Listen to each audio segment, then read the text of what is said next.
말씀은 요한계시록 11장 7절로 8절까지 읽겠습니다. 그들이 그 증언을 마칠 때 무적갱이로부터 올라오는 그 짐승이 그들과 더불어 전쟁을 일으켜 그들을 이기고 그들을 죽일 터인즉 그들이 그 시체가 그 큰 성의 그 넓은 길 위에 있으리니 그 성은 영적으로 하면 소돔이라고도 하고 애굽이라고도 하니 곧 그들이 주께서 십자가에 못 박히신 것이라. 성경 66권의 만능 열쇠 요한계시록 원전 강해. 오늘은 11장 두 번째 시간입니다. 두 증인의 죽음, 부활, 휴거 3일 반은 후 3년 반인가 라는 제목으로 말씀을 나누겠습니다. 지난 시간은 11장에서 두 증인의 정체를 알아봤습니다. 두 증인에 대해서 여러 의견들이 있지만은 우리는 요한계시록 11장 4절에 있는 정의를 우리는 존중합니다. 그러니까 두 증인은 두 감람나무고 두 촛대인데 거기에 정관사가 붙어 있다고 돼 있어요. 그 두 촛대들이 두 증인들입니다. 근데 요한계시록에서는 7 촛대들이 나오는데 그것은 7 교회고 요한계시록은 주님이 그 교회들이 가신 말씀이기 때문에 이것은 다른 것이 아니라 7 교회들 가운데 두 교회라는 것을 알 수 있고요. 그래서 증인 역할을 해야 되니까 예언하는 역할. 그래서 요한계시록 2장에 보면 에베소 교회, 3장에 보면은 라오디게아 교회가 바로 하나님 말씀을 증언하는 교회라는 것을 우리가 살펴봤습니다. 요한계시록 11장 4절에 거기에 바로 그 두 촛대들 나오고요. 그다음 요한계시록 2장 2절과 3장 15절에 에베소 교회, 라오디게아 교회의 특징이 나옵니다. 근데 이 두 증인 교회가 죽는데 지난번에 본 부분들 중에서도 죽는 것이 있었어요. 요한계시록 9장 14절 하반절에 보면 큰 강 유프라테에 결박된 네 천사들을 놓아주라 하며 그 네 천사들이 놓였으니 그들은 그 연월 일시에 이르러 사람 3분의 1을 죽이기로 준비된 자들이더라. 두 증인은 어느 시간에 걸쳐서 죽는 게 아니라 순간적으로 죽는다고 되어 있죠. 그럼 우리가 이 뒷부분에 보면 알겠지만 3일 반, 이걸 3년 반이라고 할 때 3년 반에 그 일이 끝나려면 전 3년 반이 끝나자마자 거기서 죽어야 돼. 그죠? 순교당해야 돼. 좀 시간이 지나면 후 3년 반이 끝날 때 바로 올라갈 수가 없어. 그죠? 그 기간에 딱 맞춰야 되니까.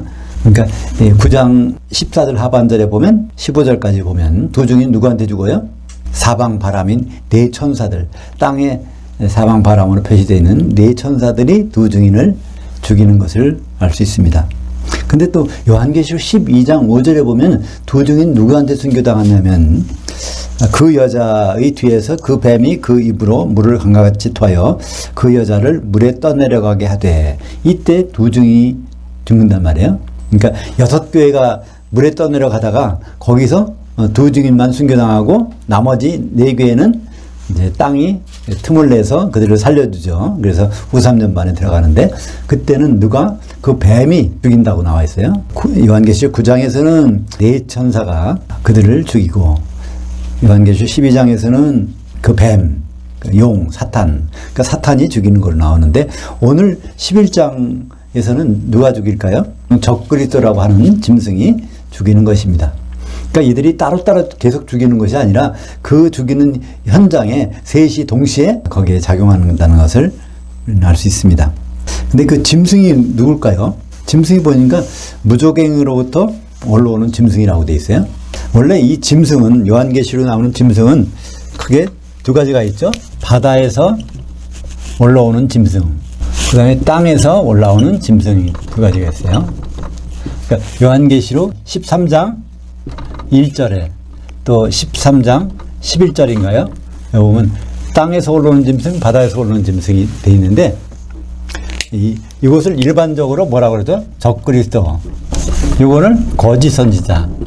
그러니까 바다에서 올라오는 짐승은 이 세상의 통치자, 주관자. 그리고 땅에서 올라오는 짐승은 교회의 주관자, 교회의 통치자. 이렇게 나오는데 근데 바다에서 오르는 짐승이나 땅에서 오르는 짐승이나 사람이잖아요. 그렇죠? 어떤 동물이 아니란 말이에요. 사람이 분명한데. 근데 오늘 말씀을 보니까 무적행에서 올라온다는 거예요. 무적행에서는 누가 올라오죠? 무적행에 들어가는 게 누군 걸 알면은 무적행에서 올라오는 존재를 알 수 있는 거죠. 누가복음 8장 30절 31절을 볼까요? 예수께서 내 이름이 무엇이냐 물으신즉 군단이라 하니 이는 많은 귀신들이 들렸습니다. 무적행이로 들어가라 하지 마시기를 간구하더니. 그러니까 예수님이 갈릴리 쪽에서 사역을 하시다가 갑자기 갈릴리 건너편에 고라사인의 땅에 가셨어. 바로 거기에 군단 귀신 들린 사람에게서 그 귀신을 쫓아내주고 바로 이제 오시는데, 그때 그 귀신이 알아보고 예수님께 말하는 거죠. 우리가 아직 때가 안 됐는데 왜 무적행이 들어보내려고 하십니까? 그러면 무적행은 누가 들어가는 곳이에요? 귀신들, 그죠? 사람의 영혼은 들어가는 장소가 따로 정해져 있습니다, 그죠? 불신자는 음부에, 또 예수를 믿으면 낙원에. 근데 무적행에 들어가는 존재를 우리가 알고 있으니까 무적행에서 나오는 존재도 알 수 있죠? 거기에 여러 귀신들이 있다가 그 중에서 특별한 귀신이 이제 적그리스도에게 들어가는 거예요. 여기 사람에게. 바다에서 올라오는 사람인 세상의 통치자인데 그 사람 속에 귀신이 들어가는 거예요. 이 귀신이 누군지는 요한계시록 13장에 나옵니다. 우리 결론부터 말씀드리면 그게 666의 이름표를 가진 그 사람이에요.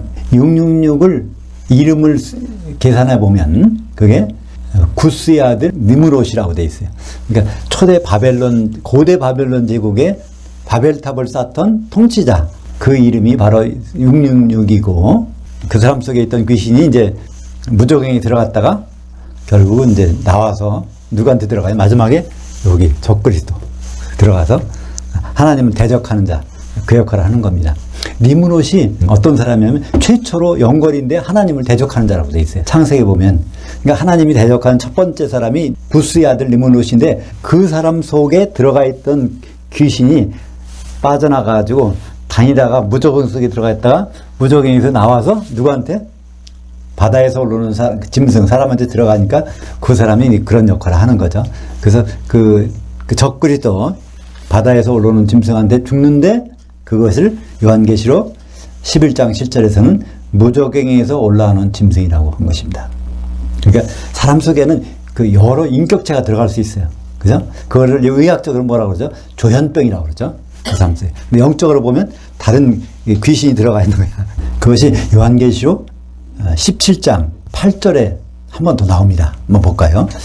내가 본 그 짐승은 전에 있었다가 지금은 없으나 장차 무적행으로부터 올라와 멸망으로 들어갈 자니 땅에 사는 자들로서 창세 이후로 그 이름이 생명책에 기록되어 있지 못한 자들은 이전에 있었다가 지금은 없으나 장차 나올 그 짐승을 보고 놀랍게 여기더라. 짐승인데 이전에 있었다가 언제 있었다는 얘기예요? 니므롯 활동할 때 그 속에 들어가서 있었다가 6개 왕조 중에 있었다가 나중에 이제 마지막에 적그리스도에게도 들어간 것을 볼 수 있습니다. 8절 보겠습니다. 그들이 그 시체가 그 큰 성 넓은 길 위에 있으리니. 그래서 그들은 누구죠? 이게 두 증인들이에요. 누구한테 죽임 당했어요? 여기서는 적그리스도에게 죽임 당했어요. 근데 그들이 시체가 큰 성의 넓은 길에 있다고 돼 있습니다. 이 큰 성은 뭘까요? 계시록에는 성이 두 종류가 나와요. 단수로서 두 종류가 나오는데 큰 성이 있고 거룩한 성이 있어요. 큰 성, 거룩한 성. 거룩한 성은 우리 잘 알죠? 거룩한 성. 새 예루살렘 성이 거룩한 성이에요. 그죠? 거룩한 성. 근데 큰 성은 뭐 우리는 큰 게 좋은 것 같다고 하지만 큰 거는 내게 무엇입니까? 좀 나쁜 거예요. 가짜면서 진짜처럼 보이는 거. 그게 바로 큰 성은 반드시 큰 성 바벨론이라고 하는 성입니다. 이게 교회는 교회인데 교회는 굉장히 규모가 큰데 그게 음녀교회야. 그런 성이 있고 숫자는 많지 않은 것 같은데 그게 거룩한 성이 있단 말이에요. 요한계시록 16장 19절에 그 큰 성이 세 갈래로 갈라지고 만국의 성들도 무너지니 큰 성 바벨론이 그 하나님 앞에서 기억하신 바 되어 그 맹렬한 진노의 포도주잔을 마시매. 그래서 이 큰 성이라는 것은 바벨론이라는 걸 알 수 있습니다. 큰 성 바벨론. 요한계시록 17장 18절에도 내가 본 그 여자는 땅의 왕들을 다스리는 큰 성이라 하더라. 큰 음녀가 바로 큰 성인 것을 볼 수 있습니다. 그래서 우리는 하나님 나라의 확장이라는 말이 있어요. 하나님 나라가 확장된다. 근데 그것은 사람들이 쓰는 용어지 성경에서는 그런 말이 없거든요. 오히려 점점 줄어들어. 점점 작아져요. 그죠? 그것이 하나님 나라의 속성입니다. 작아지는 것이. 겨자씨가 뿌려서 나무가 되는 것은 그거는 마귀의 짓이죠. 그죠? 마태복음 13장에 나오는 그 겨자씨. 그것은 채소밭에 심겨져 있는데 그게 교만해져 가지고 그 나무가 되면 그 채소밭을 다 망치는 거죠. 그 하나님 나라는 그런 일이 벌어진다는 것입니다. 왜? 마귀가 있으니까. 그죠? 하나님 나라, 천국에는 마귀가 활동하는 곳이에요. 요한계시록 18장 2절에도 큰 성에는 어떤 일이 일어나고 있는지 보여주고 있습니다. 볼까요? 힘찬 음성으로 외쳐 이르되 타락했도다 타락했도다 그 큰 성 바벨론이여 귀신들의 처소와 각종 더러운 영들의 옷과 각종 더럽고 가증한 새들이 옥이 되었도다. 그 큰 성 바벨론 안에 그 내용을 보니까 거기에 누가 있어요? 귀신들이 우글우글해. 또 더러운 영들이 우글우글해. 또 더럽고 가증한 새들이 거기 많이 있단 말이에요. 이게 새 종류가 다 같은 것입니다. 귀신을 새라고도 하고 곡식 알곡을 쪼아먹는 거니까 그죠? 새라고도 하고 더 더러운 영이라고도 해요. 큰 성에는 이 귀신들이 바글바글하다는 거예요. 요한계시록 9장에서 보는 뭘 봤죠? 전 3년 반에 무저갱을 여니까 거기서 연기가 나왔는데 그 연기가 누구에 들어가요? 황충, 메뚜기, 성도들에게 들어간다는 거예요. 그러다가 후 3년 반에는 완전히 이들이 장악해. 그러니까 교회가 완전히 귀신천지가 되는 것을 볼 수 있습니다. 그러니까 앞으로 교회는 점점 귀신이 장악하게 됩니다. 세상에 신들이 장악하게 됩니다. 그래서 요한계시록 18장 4절에 보면 주님은 어떻게 말씀하시죠? 또 내가 들으니 하늘로부터 다른 음성이 나서 이르되 내 백성아 거기서 큰 성 바벨론에서 제발 좀 나와. 그녀의 죄들에 참여하지 말고 그녀가 받을 재앙들을 받지 말라. 그러니까 믿는 사람들이 있는 곳은 커지면 이게 수상한 거예요. 거기에 뭐가 있어. 거기서 나온 몇 안 되는 사람이 바로 어린 양의 신부가 되고 기름을 준비한 사람들이라는 것을 알 수 있습니다. 또 요한계시록 18장 10절에 그녀의 고통을 무서워하여 멀리 서서 이르되 화이토다 화이토다 큰 성 바벨론 곧 견고한 그 성 바벨론이여 한 시간에 내 심판이 이르렀다 이르다. 그러니까 한 시간의 심판이요. 한 시간 지나면 7년 만난 지난 다음에 그들이 심판을 받잖아요. 요한계시록에서 한 시간은 7년이니까. 그래서 예수님은 마태복음에서 이렇게 말씀하세요. 마태복음 7장 13절에 좁은 문으로 들어가라. 멸망으로 인도하는 문은 크고 그 길이 넓어 그리로 들어가는 자가 많고 생명으로 인도하는 문은 좁고 길이 협착하여 찾는 자가 적음이라. 이때 멸망과 생명은 바로 이 지옥과 영생을 나타내는 것입니다. 그러니까 지옥 갈 사람들이 굉장히 많이 간다는 거예요. 많은 사람들이 가는 곳은 지옥 가는 거예요. 근데 이건 세상 사람들 얘기가 아니라 예수 믿는 그리스도인들이 막 모여서 많이 가. 이거는 참 수상하다는 거예요. 근데 오히려 생명, 영생으로 인도하는 문은 좁고 해서 찾는 자가 적다는 것입니다. 그러니까 영생으로 가는 문은 혼인잔치에까지 들어가는 문, 거기로 들어가기를 원하는 사람이 없다는 거예요. 만나는 사람도 없고 별로 없고. 참 이게 참 이 얘기가 우리들이 겪어야 될 얘기니까 주님이 제자들에게 이 말씀하셨잖아요. 우리는 힘든 길, 좁은 길이지만 그것이 영생의 길이고 넓음이 큰 길은 그것이 멸망의 길이라는 것을 우리는 다시 한번 생각하게 됩니다. 이 큰 성 반대되는 상대되는 것이 거룩한 성입니다. 성이라는 것은 원래는 도시란 뜻입니다. 도시.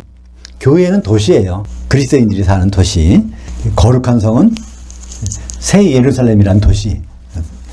요한계시록 11장 2절 성전 바깥마당은 측량하지 말고 그냥 두라. 이것은 이방인들에게 주었은즉 그들이 그 거룩한 성을 40달 동안 짓밟으리라. 그러니까 예수를 잘 믿고 싶은 사람들, 성령의 기름을 준비한 사람들, 그런 사람들은 짓밟히게 돼 있다는 거예요. 언제? 42달 동안, 후 3년만 동안에.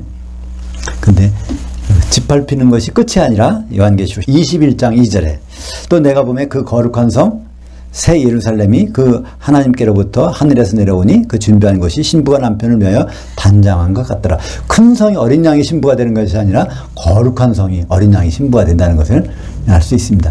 그래서 9절, 10절을 보면 우리가 두 증인들이 죽었을 때 어떤 일이 일어난지를 볼 수 있습니다. 같이 볼까요? 백성들과 족속과 방언과 나라들 중에서 사람들이 그 시체를 사흘 반 동안을 보며 무덤 속에 장사하지 못하게 하리로다. 그 시체, 두 증인의 시체예요. 두 증인교회 시체가 그 큰 길거리에 있어서 그 땅에 묻히지 못하고 누가 봐요? 한두 사람이 보는 게 아니라 전 세계 기독인들이 다 본다는 겁니다. 백성들과 족속과 방언과 나라 중에서 사람들이, 그러니까 이 기독교인들이, 전 세계에 있는 기독교인들이 전 세계에 흩어져 있는 두 증인교회에 죽은 사람들의 시체를 보게 된다는 것입니다. 10절 볼까요? 이 두 선지자들이 땅에 사는 자들을 괴롭게 한 거로 땅에 사는 자들이 그들의 죽음을 즐거워하고 기뻐하며 서로 예물을 보내리라 하더라. 전 이게 참 아주 그 기독교인들에게 참 슬픈 얘기예요. 그죠? 여기서 땅은 교회고 두 선지자들은 두 증인들입니다. 선지자는 하나님의 속마음을 사진 찍어 내보내는 사람이니까 이게 바로 선지자예요. 두 증인들이에요. 그들이 이제 짐승에게 죽었어요. 근데 여기서 어떤 일이 벌어질까요? 사람들이 서로 예물을 보내면서 서로 축하해 준다는 거예요. 그 두 증인이 죽었다는 거예요. 그러니까 하나님 말씀을 증언하는 그 사람들이 우리 기분 나쁜 말을 해줬는데 그 사람들이 죽었다는 겁니다. 디모데후서 4장에 보면 말세에 이러한 일이 있으니, 그러죠? 많은 사람들이 자기 귀를 즐겁게 해줄 선생들을, 교사들을, 목사들을 많이 두고 이제 귀가 가려워서 그렇게 한다는 겁니다. 근데 사람들의 귀를 즐겁게 해주는 사람을 좋아하는데 이 두 증인은 귀를 즐겁게 해주는커녕 하나님의 말씀을 계속까지 찌르니까 아주 저 두 증인 교회가 없었으면 좋겠는데, 근데 막상 그들이 죽으니까 서로 축하해주는 모습이 있습니다. 이 시간을 만약에 현실로 가져간다고 볼 때 우리가 이 같은 교회, 예수 믿는 사람들 중에서 거기에서 하나님의 말씀을 증언하고 하는 사람들이 그들이 순교당하게 되면 막 축하해 준다고 하니까 참 이것이 마지막 때 주님 오시기 전에 교회의 현실인 것입니다. 요한계시록 11장 11절 3일반 후에 하나님께로부터 생명의 영이 속에 들어가며 그들이 발로 일어서니 구경하는 자들이 크게 두려워하더라. 그러니까 길바닥에 쓰러져 있던 시체들이 막 일어나는 거예요. 어떻게 일어납니까? 그 영이 들어갔어, 다시. 영이 빠지면 어떻다는 얘기예요? 죽은 것 같다는 얘기예요. 그죠? 근데 영이 다시 들어가면 그것이 이제 살아서 부활한 것입니다. 12절에 그 하늘로부터 큰 음성이 있어 이리로 올라오라. 그때 그 하늘은 단수입니다. 그러니까 셋째 하늘이죠. 이리로 올라오라. 그러면 셋째 하늘로 올라오라는 얘기입니다. 그들이 듣고 구름을 타고 그 하늘로 올라가니 그들의 원수들도 구경하더라. 이 원수가 누구죠? 이 교회 다른 그들은 선물 주고받고 하던 사람들이 원수예요. 그러니까 원수가 어디 있어요? 자기 형제들 간에 있는 거예요. 같은 기독교인들 간에 있는 거예요. 원수가. 그래서 이 두 증인이 죽었을 때 서로 선물 교환하고 하던 그 사람들이 두 증인이 부활해서 올라가는 것을 봤다는 것입니다. 근데 여기 3일반, 죽은 지 3일반 후라고 되어 있으니까 이것은 짧은 기간 같죠? 근데 이것은 짧은 기간이 아닙니다. 예언서에서 하루는 바로 1년입니다. 그걸 알 수 있는 것이 이들이 후 3년반 동안에 여기 길바닥에 있었는데 3일반 후면 만약에 이제 여기 셋째 하늘이에요. 여기가 이제 지구라고 하면 셋째 하늘에 후 3년 반에 누가 있습니까? 셋째 하늘에는요, 요한계시록 14장에 보면 14만 4천이 거기가 있어. 그죠? 이게 이제 빌라델피아 교회인데, 요한계시록 14장 3절을 보겠습니다.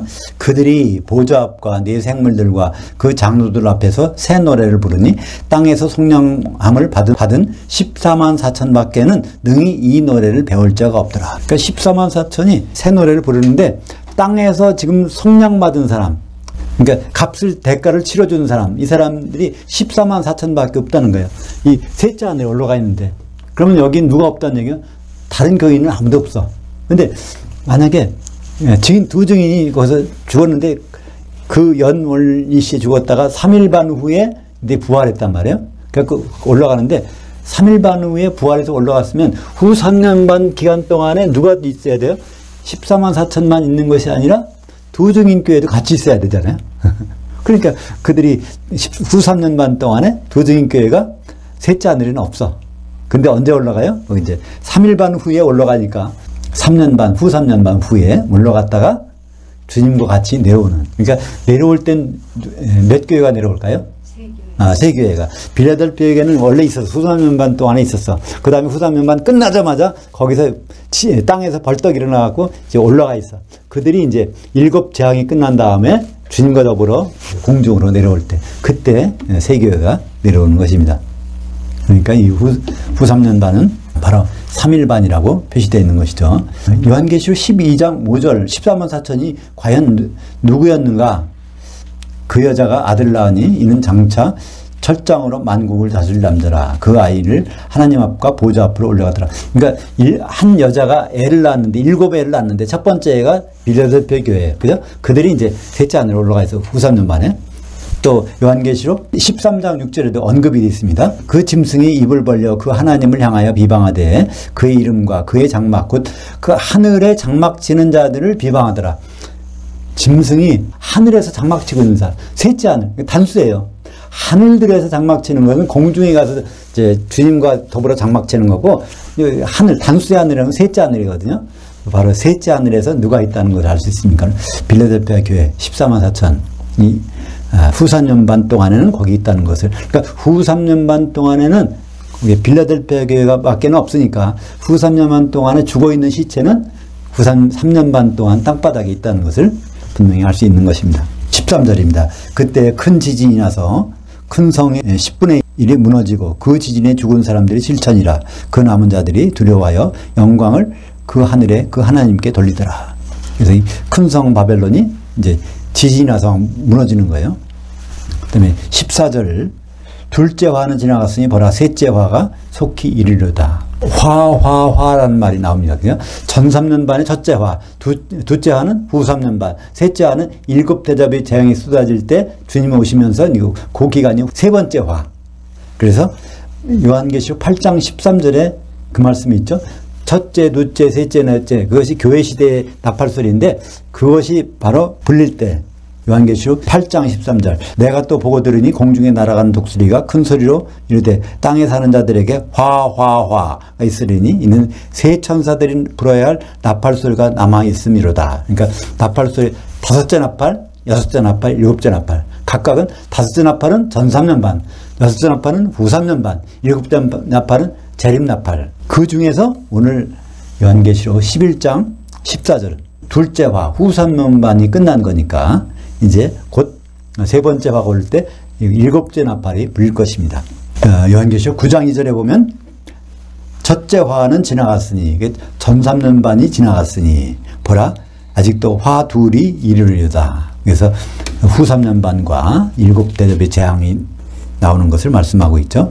요한계시록 11장 15절에 7째 천사가 나팔을 불매 하늘에 큰 음성이 나서 이르되 세상 나라가 주와 그의 그리스도의 나라가 되어 그가 세세토록 왕노릇 하시리로다 하니. 그래서 7째 나팔, 그 세 번째 화는 어디 나와요? 다음 시간에 나옵니다. 그래서 다음 시간에 7째 나팔이 불면서 세 번째 화가 끝나면 이제 주님이 오시는데 그것을 뭐로 표현하고 있습니까? 세상 나라가 이제 뭐가 돼요? 그리스도의 나라, 천년왕국. 그러니까 세상 나라가 다른 말로 하면 천국입니다. 천국 다음에 천년왕국이 있는 거잖아요. 천국은 누가 통치하세요? 하나님 아버지가. 그리스도 나라, 천년왕국은 누가 통치하세요? 예수님. 그죠? 그러니까 통치자가 달라져요. 이 천국의 통치자와 천년왕국의 통치자는 달라. 그러다가 새 예루살렘에는 거기는 아버지와 아들과 같이 통치하죠. 성령님까지 구분이 되는 것을 볼 수 있습니다. 그러니까 세상 나라, 우리는 세상에 있어요. 근데 세상 임금도 같이 있어. 근데 여기에서 하나님 아버지가 통치하시는 곳이란 말이에요. 그죠? 누구에게? 거듭난 자에게. 요한계시록 15장 1절입니다. 또 하늘에 크고 이상한 다른 이적을 보매 7 천사들이 7 재앙들을 가졌으니 곧 마지막 재앙이라 하나님의 진노가 이것으로 마치리로다. 이것이 7 대접의 재앙이 마지막 화라는 거예요. 이것이 끝나면 이제 주님이 재림하시는 그 장면이 나오게 됩니다. 오늘 요한계시록에서 핵심 인물이라고 하는 두 교회죠. 두 증인에 대해서 그들이 누구한테 죽었는지 그리고 그들이 어떻게 죽어 있는지 길바닥 위에 시체로 있다가 또 그들이 휴거되는 장면을 봤습니다. 근데 이 휴거는 우리들이 휴거되는 것과 차이가 있죠? 우리들은 어디로 휴거됩니까? 공중으로 휴거되는 거예요. 그러니까 맨 마지막에 휴거가 공중이에요. 근데 그 전에 휴거는 다 어디로 가죠? 셋째 하늘에 휴거되는 겁니다. 셋째 하늘에 휴거됐다가 이제 공중에서 우리를 만나게 될 것입니다. 기도하겠습니다. 하나님 아버지 감사합니다. 오늘 두 증인의 죽음과 부활과 휴거를 알게 해주심을 감사합니다. 두 증인의 모습을 보면서 우리들이 어떤 마음을 가지고 신앙생활을 해야 될지를 다시 한번 생각해 봅니다. 많은 사람들이, 많은 교회가 마지막 때는 그 두 증인, 하나님 말씀을 전하는 사람을 미워하고 싫어한다고 하셨사오니 우리가 이런 일이 벌어지는 현실을 보고 주님이 오실 때가 가까웠다는 것을 다시 한번 기억합니다. 우리가 끝까지 주님이 오시는 길을 잘 준비하고 영접하는 사람들이 될 수 있도록 인도하여 주시옵소서. 예수님 이름으로 기도합니다. 아멘. 하늘들에 계신 우리 아버지여, 이 이름이 거룩히 여김을 받으시오며 아버지의 통치가 임하시오며 아버지의 뜻이 하늘에서 이루어진 것 같이 그 땅에서도 이루어지이다. 오늘날 임박한 그 떡을 우리에게 주시옵고 우리가 우리에게 빚진 자들을 용서해 준 것 같이 우리의 빚을 용서해 주시옵시고 시험에 들게 하지 마시고 다만 악한 자에게서 구하시옵소서. 대개 통치와 권능과 영광이 아버지께 영원히 있사옵나이다. 아멘.